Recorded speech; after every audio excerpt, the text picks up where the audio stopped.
پسند کر لیا ہے، اس اسلام کو رب العالمین نے پسند کر لیا ہے، اس کے علاوہ دوسرے اسلام کو نہیں۔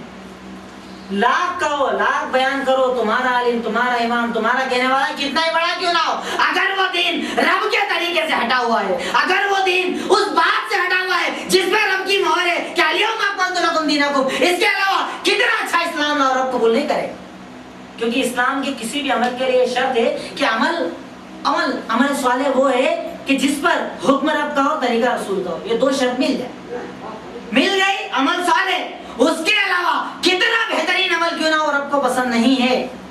شرط ہے، یہ شرط ہے کہ اگر تم نے رب کے حکم پر عمل کیا اور طریقہ رسول پاک صلی اللہ علیہ وسلم سے لیا تب تو عمل صالح ہے، اس سے علاوہ کتنا ہی اچھا عمل کیوں نہ لے کر آ جاؤ اور رب پسند نہیں کرتا، قبول نہیں کرے گا، تمہارے منہ کے اوپر مار دیا جائے۔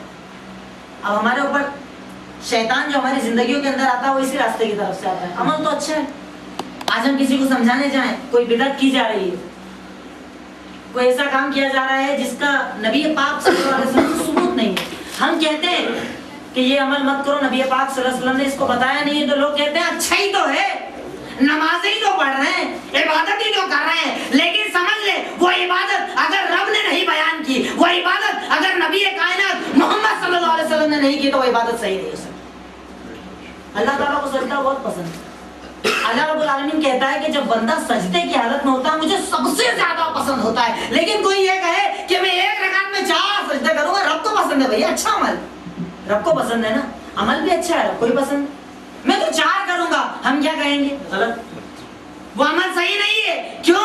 اگر تو 4 کرے لیکن رب کے طریقے پر، نبی پاک صلی اللہ علیہ وسلم کے طریقے پر نہیں ہے، رب نے نہیں بتایا تو تیرا عمل قابل قبول نہیں ہوگا۔ کہنے والا کون؟ یہ اصول بتانے والا کون؟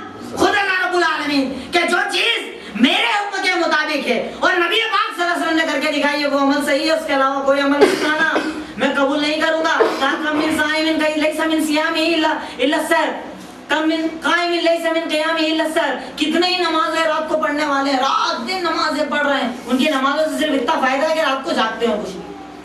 کتنے ہی روزے دار ایسے ہیں کہ ان کے روزوں سے صرف اتنا فائدہ ہے کہ وہ بھوکے رہتے ہیں۔ کیا حالت ہے ان لوگوں کی، کیا حالت ہوگی؟ قیامت کے دن کہا گیا، بخاری شریف کی روایت ہے کہ کچھ لوگ ایسے ہوں گے کہ ان کو قیامت کے دن لایا جائے گا، سر بے نشان نماز ہو گیا، دن رات نمازیں پڑھی، دن رات روزے رکھے، قیامت کے جہنم میں ڈال دیا جائے۔ کیوں؟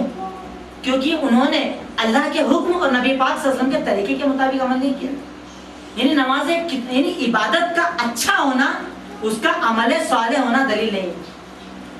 بظاہر کوئی عمل، کوئی نماز، کوئی روزہ، کوئی رات جگہ بظاہر اگر اچھا نظر آئے تو وہ اچھا ہونا شرط نہیں ہے، جو میں شروعات میں لے کر چلا تھا کہ پیمانے پر تول کے دیکھو، قرآن اور سنت کے موافق ہے تو صحیح، اور اگر اس کے موافق نہیں ہے تو غلط، کوئی کام کا نہیں ہے ایسا عمل، اگر وہ اس اصول کے اوپر پورا نہیں اتر رہا ہے، اگر وہ اس پیمانے میں، اس ترازو میں فٹ نہیں آ رہا تو چھوڑ دو، ہمارا عمل یہ ہے نہیں صاحب، ہم یہ کرتے ہیں، حکم یہ دیا گیا ہے کہ اپنا عمل لینا، قرآن و سنت کو لینا، اس عمل کو لانا، پیش کرنا، قرآن و سنت پر عمل آئے عمل کرنا، نہیں آئے عمل چھوڑ دینا۔ ہم نے بولا نہیں صاحب، ہم عقل مند، ہم صحابہ کرام سے زیادہ عقل والے ہیں، ہم دین زیادہ سمجھنے والے ہیں، ہم اصول بدلیں گے، ہم یہ کریں گے کہ قرآن و سنت کے اوپر نہیں، اپنے عمل کے اوپر قرآن و سنت کو پیش کریں گے، اگر قرآن و سنت ہمارے عمل کے موافق تو ٹھیک، ورنہ قرآن و سنت کو چھوڑ دیا جائے۔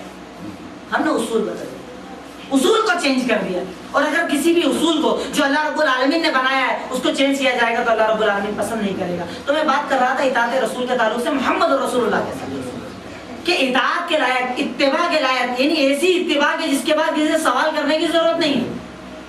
اگر یہ پتہ چل جائے کہ صحیح ہے، نبی پاک صلی اللہ علیہ وسلم نے کہا ہے تو اس کو ماننا، اس کے بعد کوئی سرٹیفکیٹ کی ضرورت نہیں، کیونکہ اللہ رب العالمین کئی سرٹیفکیٹ لگا چکا ہے، بہت سارے، ایک آدھ تو نہیں۔ اور اللہ رب العالمین جب کسی چیز کے اوپر یہ کہہ دے کہ یہ صحیح، اس کے بعد کسی اور کی ضرورت نہیں، کسی اور کی صداقت نہیں چاہیے۔ لیکن آپ کے علاوہ اگر کوئی اور ذات ہو، چاہے وہ کتنی بڑی ذات ہو، کتنا ہی بڑا مقام کیوں نہ ہو، آپ معصوم عن الخطا تھے، آپ معصوم عن الخطا تھے، آپ سے غلطیاں ہونے والی نہیں تھی۔ دلیل اللہ رب العالمین کا قول سورہ فتح کی اِنَّا فَتَحْنَا لَكَ فَتْحًا مُبِينًا لِيَغْفِرَ اللَّهُ لَكَ مَا تَقَدَّمَ مِن ذَنبِكَ وَمَا تَأَخَّرَ، ہم نے آپ کو ایک بڑی فتح دے دی ہے تاکہ اللہ رب العالمین آپ کے اگلے اور پچھلے گناہوں کو معاف فرما دے۔ آپ کوئی غلطی کرنے والے نہیں، آپ کوئی گناہ کرنے والے نہیں۔ یہ کس کے ساتھ ہے؟ خاص نبی پاک صلی اللہ علیہ وسلم کے ساتھ۔ کسی اور کے لیے ہے خاصیت؟